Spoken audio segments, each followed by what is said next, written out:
The Vietnam War lasted 10 years, cost America 58,000 lives, and over $1 trillion adjusted for inflation. It brought down a president, stirred social unrest, and ended in defeat. No one in hindsight believes fighting a losing war is ever worth the cost. Consequently, the Vietnam War is usually written off as a colossal strategic blunder and a humanitarian disaster.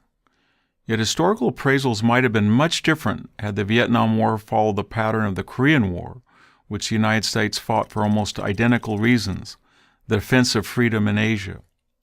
The U.S. had military advisors in Vietnam during the 1950s, but didn't become involved in a major way until 1963. President John F. Kennedy firmly believed in the domino effect, the foreign policy theory that vulnerable nations without help would fall one after another, like dominoes, to external communist aggression. Kennedy thus hoped to stop Soviet and Chinese-backed communist invasions in the manner President Harry Truman had in Korea by taking a stand in Vietnam.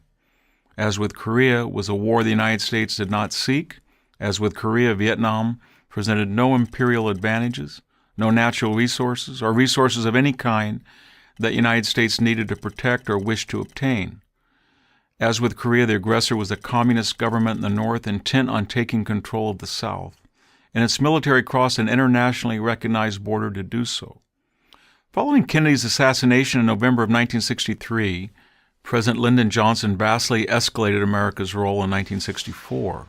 But even as he did so, Johnson prosecuted the war with deep ambivalence, authorizing significantly more troops and money for the war, but never pushing for total victory. In contrast, the North Vietnamese never wavered. They ignored every one of Johnson's many offers to negotiate a settlement. By 1971, the war was at a stalemate, neither side able to establish a clear advantage. The President, Richard Nixon, pursued a two-pronged strategy: to turn over combat operations to the South Vietnamese and to bomb North Vietnam. The effort brought the Communists to the Paris peace talks, and by 1973 the North agreed to a general settlement, establishing two autonomous Vietnamese nations, one communist, one non-communist, in the manner of North and South Korea. However, the Watergate scandal, the subsequent resignation of President Nixon, and the Democrats' sweeping congressional victory in the 1974 midterm election all helped to convince the North Vietnamese that America would not enforce the peace agreement. They were right. Without U.S. air support and material aid, the South Vietnamese had no chance against the North. Well supplied by the Soviet Union and the Chinese, the Communists gained full control over the country in April 1975. The war proved far more costly than Korea because the geography and landscapes of Vietnam were far more conducive to insurgency operations. There were also far more restrictions placed on American commanders than during the Korean War, and the United States in the 1960s was a far less conservative and cohesive country than America of the 1950s.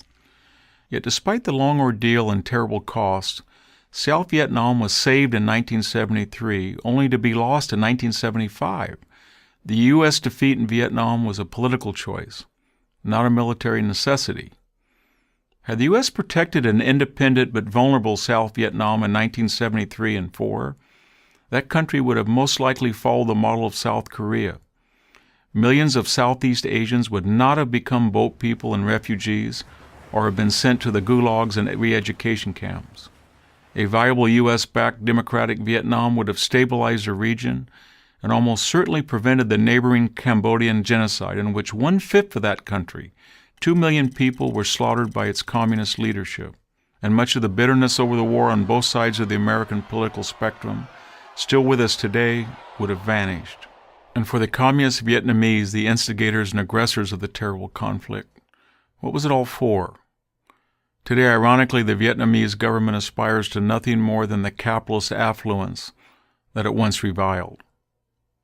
I'm Victor Davis Hanson of the Hoover Institution for Prager University.